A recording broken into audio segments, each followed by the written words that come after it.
নমস্কার বন্ধুরা, আমি ডক্টর দেবেশ কুমার মন্ডল আর আপনারা দেখছেন আমার চ্যানেলকে। আমার চ্যানেলে আপনাদের সবাইকে স্বাগত জানাই। তো ফসফরাস, আজ বলবো ফসফরাসের লক্ষণ নিয়ে। ফসফরাস এমন একটা মেডিসিন যেটা কিন্তু খুব দুর্দান্ত একটা মেডিসিন। এই মেডিসিন কিন্তু আমাদের মানব শরীরে একটা দুর্দান্ত কাজ করে। এই ফসফরাসের অভাবে কিন্তু অনেক রকমের লক্ষণ দেখা যায় এবং সেই লক্ষণ কিন্তু রোগ আকারে প্রকাশ পায়। তো এটা যদি আমরা এই রোগ লক্ষণগুলো ধরে যদি আমরা ফসফরাস প্রেসক্রিপশন করতে পারি, তাহলে কিন্তু এই রোগ লক্ষণ আমরা সহজে দূরীভূত করতে পারি এবং আমাদের মানব শরীরে যে রোগের পরিস্ফুটন হয় সেই রোগগুলোকে কিন্তু আমরা সহজে নির্মূল করে ফেলতে পারি। তো চলুন এই ফসফরাসের লক্ষণগুলো কি, যেটা জানলে আমরা ফসফরাস সহজে প্রেসক্রাইব করতে পারবো এবং রোগ সহজে সারতে পারবো। তো 1 নম্বর লক্ষণ হচ্ছে যে ফসফরাসের পেশেন্ট টল সিলিন্ডার ন্যারো চেস্ট, মানে বুক সরু হয় আর সিলিন্ডারের মতো শরীর হয়, উঁচু লম্বা হয়। 2 নম্বর যে ফসফরাসের পেশেন্ট প্রচন্ড ঠান্ডা জল খেতে পছন্দ করে, ঠান্ডা জিনিস খেতে পছন্দ করে, কোল্ড ড্রিঙ্কস খেতে পছন্দ করে, আইসক্রিম খেতে পছন্দ করে। 3 নম্বর, ফসফরাসের পেশেন্ট কিন্তু প্রচন্ড অন্ধকারের ভয় পায়, ভূতের ভয় পায়। তারা যদি ঘরে লাইট জ্বালানো থাকে তাহলে কিন্তু তারা থাকতে পারে না। রাতে যদি বাথরুমে যেতে হয় তাহলে কিন্তু তার বাথরুমে যদি লাইট না থাকে তাহলে যেতে পারে না। 4 নম্বর, ফসফরাসের পেশেন্ট সবসময় কিন্তু ইন্টেলিজেন্ট হয়, সবসময় খুব ইন্টেলিজেন্ট, আবার ডাল হতে পারে, প্রচন্ড ডাল হতে পারে।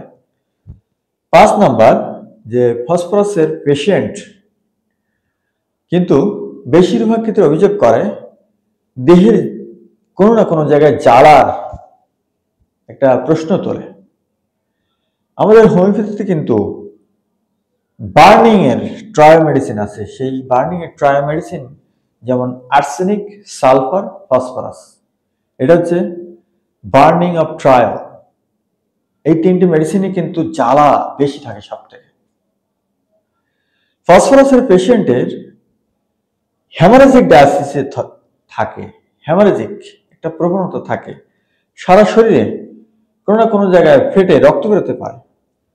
সেটা কোনো মেডিসিনে কিন্তু কাজ হচ্ছে না, সেক্ষেত্রে ফসফরাস খুব দুর্দান্ত কাজ করতে পারে। ফসফরাসের পেশেন্টের আরো লক্ষণ হচ্ছে কি, যে পিপাসা কম থাকে। ফসফরাসের পেশেন্ট একটু রাগী হয়, কোষ্ঠকাঠিন্য থাকে।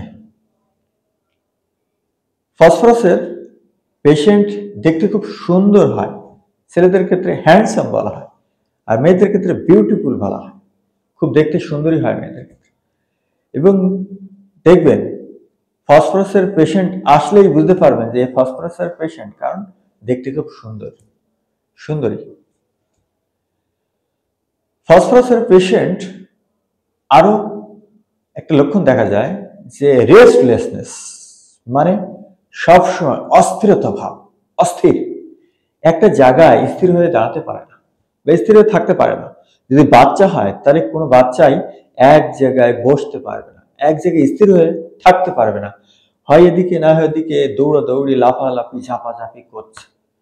কিন্তু ফসফরাসের পেশেন্টের বাচ্চাদের ক্ষেত্রে এটা কামড়ানোর প্রবণতা কিন্তু থাকে না, যেটা কিন্তু আবার স্টেমোনিয়ামের ক্ষেত্রে এটা লক্ষণ দেখা যায় যে প্রচন্ড কামড়াতে চায় বাচ্চা, কিন্তু ফসফরাসের রেসলেস টু দ্য ইনফিনিটি থাকে, কিন্তু কামড়ানোর প্রবণতা থাকে না।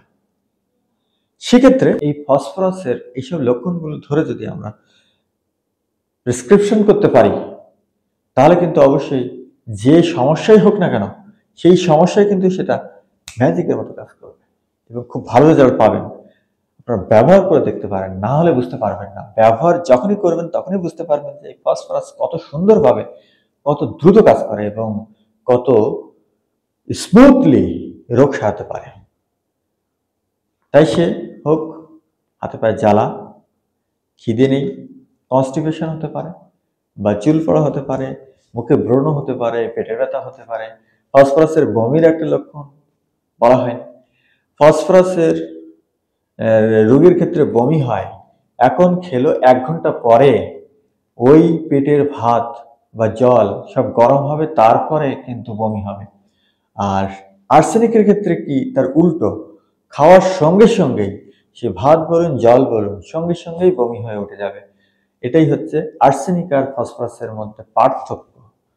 তো এইরকম ছোট ছোট পার্থক্য এবং লক্ষণগুলো যদি আপনারা মনে রাখতে পারেন, তাহলে কিন্তু ফসফরাস খুব সুন্দরভাবে আপনারা প্রেসক্রিপশন করতে পারবেন এবং যে সমস্যাই হোক না কেন সেই সমস্যায় কিন্তু ফসফরাস খুব সুন্দরভাবে রোগ সারাতে পারে।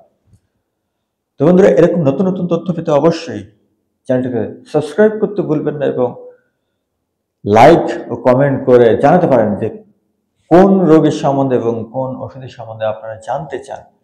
সেই অনুযায়ী অবশ্যই আপনাদের জন্য ভিডিও বানাবো। তো দেখা হচ্ছে পরের ভিডিওতে। ততক্ষণে ভালো থাকবেন, সুস্থ থাকবেন এবং সবাইকে সুস্থ রাখবেন।